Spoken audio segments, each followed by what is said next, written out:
समस्त को नमस्कार।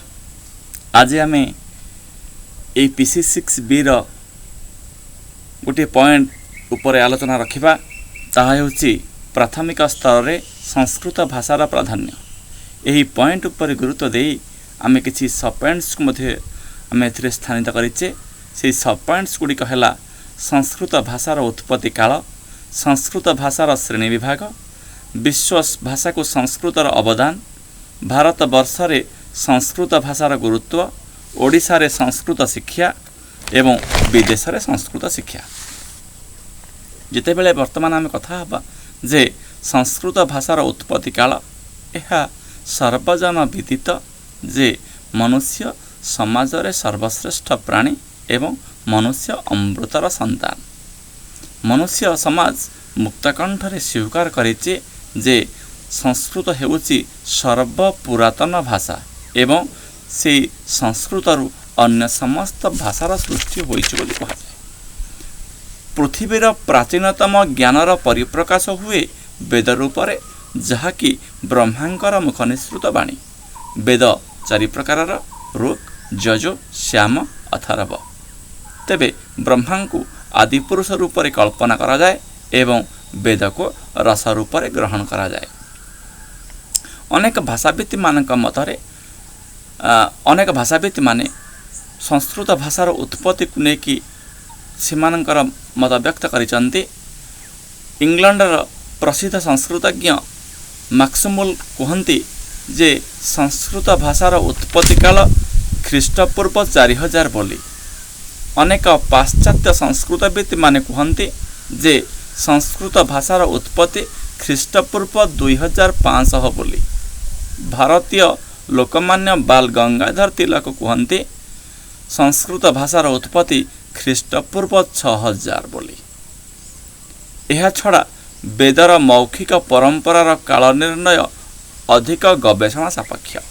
परवर्ती पर्यायर आमे पुणी आग को जीवा संस्कृत भाषार श्रेणी विभाग।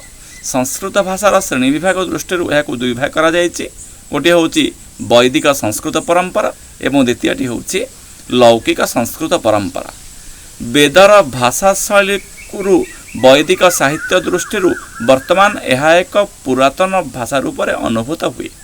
ताहार क्रिया, कर्ता और शब्द व्युत्पत्ति रे अनेक वैचित्र्य चित्र देखा जाए। सांप्रतिक संस्कृतर व्याकरण दृष्टि वैदिक साहित्य पदगुड़िकर केतेक सामंजस्य दृश्यमान हुए। अष्टाध्यायीर रचयिता व्याकरणिक पाणिनि वैदिक और लौकिक संस्कृत भाषार अवस्थित रूप को दर्शाइछन्ति। तेबे प्राय ख्रीष्टपूर्व 5म शताब्दी रे लब्धजन्मा पाणिनि रचना रे संस्कृत और प्राकृतर प्रयोग देखा मिले। परवर्ती संस्कृत भाषा रे उक्त ग्रंथ को अनुसरण करी संस्कृत भाषार वाक्यर शुद्धता, भावर सामंजस्य, पूर्वापर संगतिपूर्ण विचारधारा उपरे गुरुत्वारोप करथिले। एणु यह को लौकिक संस्कृत साहित्य कहा जाए। तार परवर्ती काल रु संस्कृत भाषा रे अष्टाध्यायी सूत्र ग्रंथ को आधार करी भाषार प्रयोग करा जायछि।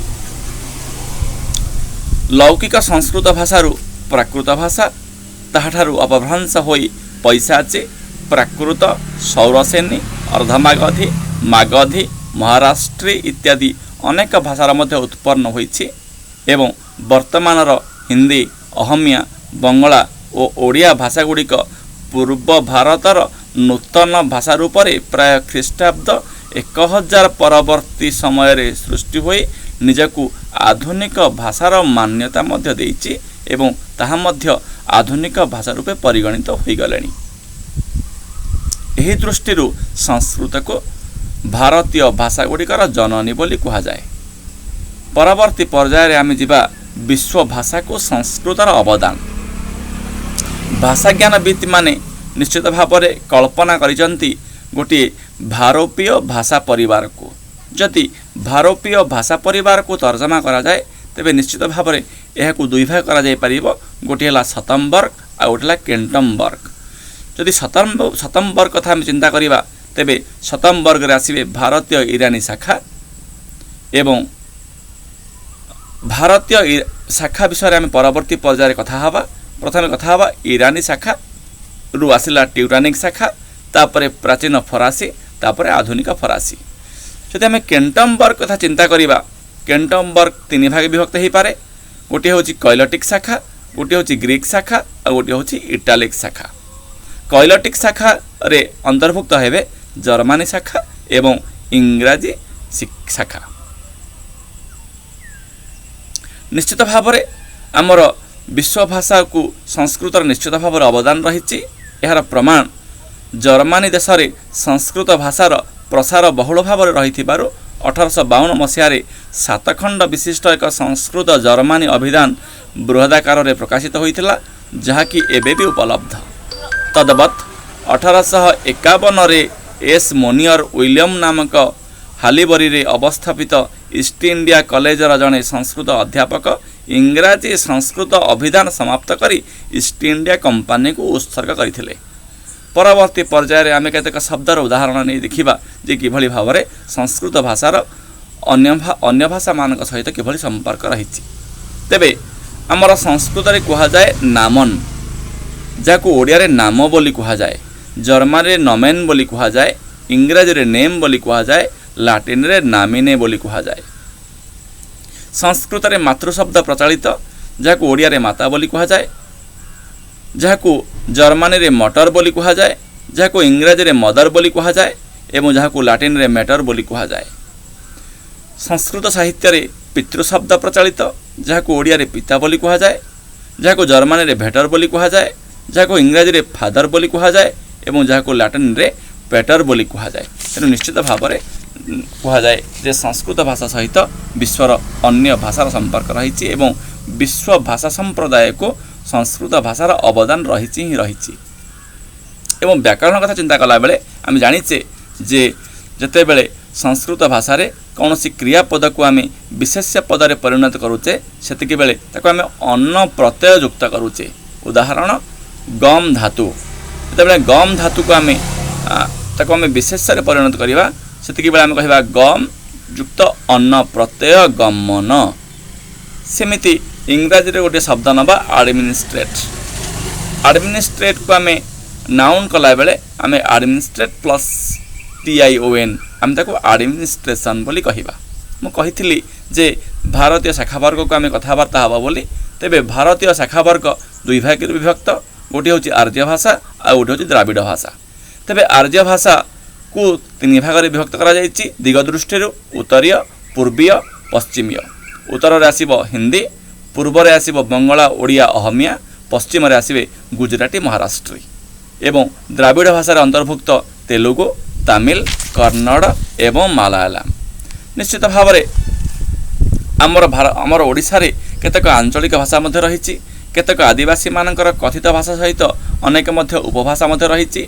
जेपरिक आदिवासी भाषा हिसाब से आपण मानकर मयूरभंज रे सांताल, फुलबाणी रे कुई, कोरापुट रे बंडा, सुंदरगढ़ रे भूया प्रभृति कथित भाषा सहित लुहुरा, नरिहा, कोल्ह, मुंडा, गंडा, कुलुता, अघरिया इत्यादि कथित भाषार लोक मध्य देखा जाती। तेबे से मानक मध्यरु केतेक सांकेतिक भाषा रूपे स्वीकृति पाइला बेले अन्य केतेक मुख्य भाषा संस्कृतरू अपभ्रंश एवं अनेक संस्कृत अनकृता भावे गृहीत होइचंती। तेबे वर्तमान कथा हवा जे भारत वर्ष रे संस्कृत भाषार गुरुत्व। निश्चित भाव में भारत एक देवभूमि बोली कहा जाए, पुण्यभूमि बोली कहा जाए, त्याग तपस्यार भूमि बोली कहा जाए, मुनि ऋषिर भूमि बोली कहा जाए। निश्चित भाव में भारतर परंपरा, भारतर धर्म, भारतर वेशभूषा, भारतर जलवायु, देवादेवी, पर्वपर्वाणी मानकर स्वतंत्र महत्व रही। भारतवर्षर अखंडता रक्षा करिवारे संस्कृत भाषार महत्व निश्चित भाव में गुरुत्वपूर्ण एवं विभिन्नता मध्य एकता आमर राष्ट्रीय भावना। अम्य वेदर आ नो भद्रः क्रतोवो जंतु विश्वतः एवं उदारचरितानां तु वसुधैव कुटुंबकं इत्यादि बाणी भारतर एकत्व बहन रे प्रमुख स्थान ग्रहण करि आसिछि। विश्व प्रसिद्ध महाकवि कालिदासंकर रचित कुमार संभवं नामक काव्यग्रंथ भारतर भौगोलिक सीमा निर्धारण पूर्वक आंभमानंकु एकत्व रजुरे बांधि रखिछि एवं जोगजनमा ପାଣିନି ନାମକ ଜଣେ ବୈୟାକରଣିକ ଅଷ୍ଟଧାୟୀ ନାମକ ଏକ ବ୍ୟାକରଣ ଗ୍ରନ୍ଥ ରଚନା କରି କେବଳ ସଂସ୍କୃତ ଭାଷାରେ ନୁହେଁ ସାରା ଭାରତର ବିଶୃଙ୍ଖଳିତ କଥିତ ଭାଷାଗୁଡ଼ିକୁ ଶୃଙ୍ଖଳାବଦ୍ଧ କରିଛନ୍ତି ଏବଂ ସେଥିପାଇଁ ପାଣିନିଙ୍କୁ ସଂସ୍କୃତ ବ୍ୟାକରଣର ଜନକ ବୋଲି କୁହାଯାଏ।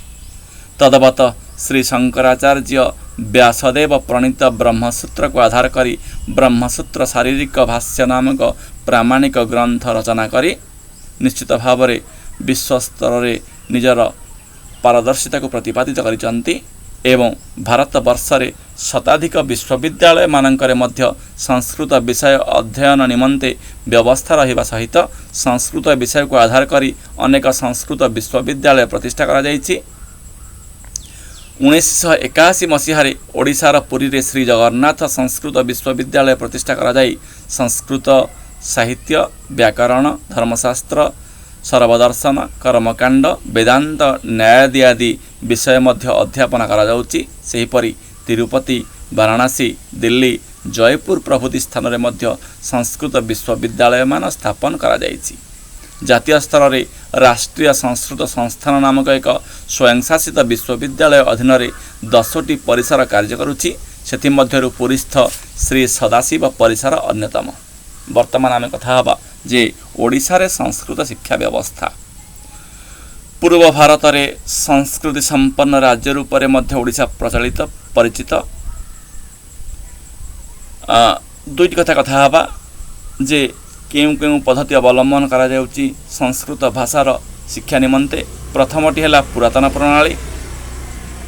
ଶିକ୍ଷା ବିଭାଗ ଦ୍ୱାରା ସ୍ୱତନ୍ତ୍ର ଭାବେ ସଂସ୍କୃତ ଶିକ୍ଷଣ ଉଦ୍ଦେଶ୍ୟରେ ପ୍ରଥମଠାରୁ ଆଚାର୍ଯ୍ୟ ପର୍ଯ୍ୟନ୍ତ ପାରମ୍ପରିକ ଭିତ୍ତିରେ ଟୋଲ ବିଦ୍ୟାଳୟ, ମହାବିଦ୍ୟାଳୟ ଏବଂ ବିଶ୍ୱବିଦ୍ୟାଳୟମାନଙ୍କରେ ମଧ୍ୟ ଶିକ୍ଷା ପ୍ରଦାନ କରାଯାଉଛି। ଦ୍ୱିତୀୟ ମାଧ୍ୟମଟି ଶିକ୍ଷା ବିଭାଗ ଦ୍ୱାରା ପରିଚାଳିତ ବିଦ୍ୟାଳୟ, ମହାବିଦ୍ୟାଳୟ ଏବଂ ବିଶ୍ୱବିଦ୍ୟାଳୟଗୁଡ଼ିକରେ ସଂସ୍କୃତ ଶିକ୍ଷାର ବ୍ୟବସ୍ଥା ମଧ୍ୟ ଚାଲୁ ରହିଛି। ପୂର୍ବରୁ ମାଧ୍ୟମିକ ସ୍ତରରୁ ସଂସ୍କୃତ ଶିକ୍ଷଣ ବ୍ୟବସ୍ଥା ପ୍ରଚଳିତ ଥିବାବେଳେ 2010 ମସିହାରୁ ପ୍ରାଥମିକ ସ୍ତରରେ ମଧ୍ୟ ଷଷ୍ଠ ଶ୍ରେଣୀରୁ ସଂସ୍କୃତ ଶିକ୍ଷା ନୂତନ ଭାବରେ ପ୍ରଚଳିତ ହେଉଛି। ସେହିପରି ସଂସ୍କୃତ ଶିକ୍ଷଣ ବ୍ୟବସ୍ଥା ପୂର୍ବରୁ ପୁରାତନ ପଦ୍ଧତି ଥିଲା। ଏହାର ଶିକ୍ଷଣ ପ୍ରଣାଳୀରେ ପରିବର୍ତ୍ତନ କରାଯାଇ ଭାରତ ସରକାର ଓଡ଼ିଶାରେ ପ୍ରଥମେ ମାଧ୍ୟମିକ ସ୍ତରୀୟ ଶିକ୍ଷକଙ୍କ ପାଇଁ 1980 ମସିହାରେ ପୁରୀସ୍ଥ ତଦାନନ୍ତନ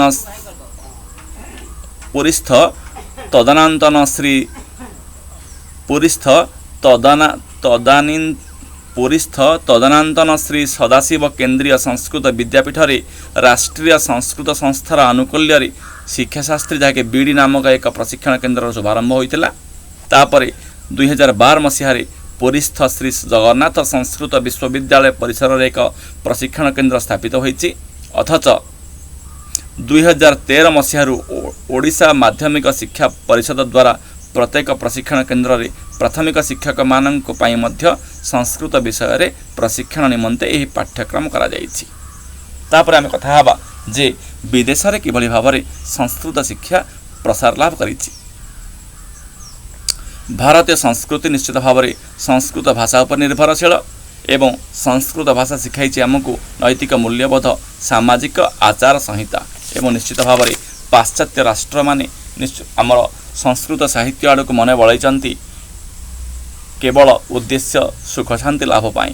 ଏଣୁ ଏଚ୍.ଏସ୍. ୱିଲସନ୍ କହନ୍ତି ଭାରତସ୍ୟ ପ୍ରତିଷ୍ଠେ ଦ୍ୱେ ସଂସ୍କୃତଂ ସଂସ୍କୃତିସ୍ଥତା। ଇଷ୍ଟ ଇଣ୍ଡିଆ କମ୍ପାନୀ ଭାରତବର୍ଷରେ ଶାସନଭାର ଗ୍ରହଣ କଲା ପରେ 1857 ମସିହାରେ ମୋକ୍ଷମୂଳ ଲୌହାକ୍ଷରରେ ଖୋଦିତ ଦେବନାଗରୀ ଲିପିରେ ଋଗ୍ବେଦ ସହ ସାୟଣ ଭାଷ୍ୟକୁ ପ୍ରକାଶନ କରିଥିଲେ। ଏହାର ବହୁ ବର୍ଷ ପୂର୍ବରୁ ଅକ୍ସଫୋର୍ଡ ବିଶ୍ୱବିଦ୍ୟାଳୟରେ ସଂସ୍କୃତ ଶିକ୍ଷାର ପ୍ରଚଳନ କରାଯାଇଥିଲା।